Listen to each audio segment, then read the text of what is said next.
Ale jesteś głupotka. No odpychaj się ładnie. Pokaż babci i dziadkowi, jak ty ładnie jeździsz na hulajnodze.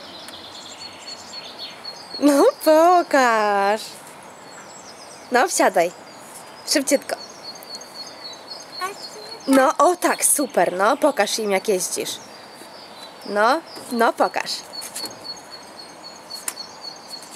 No pokaż. Tak nie. Nie bądź głuptaskiem. No pokaż.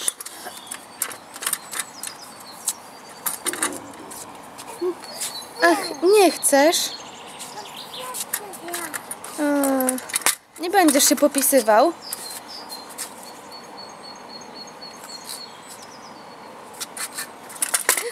O.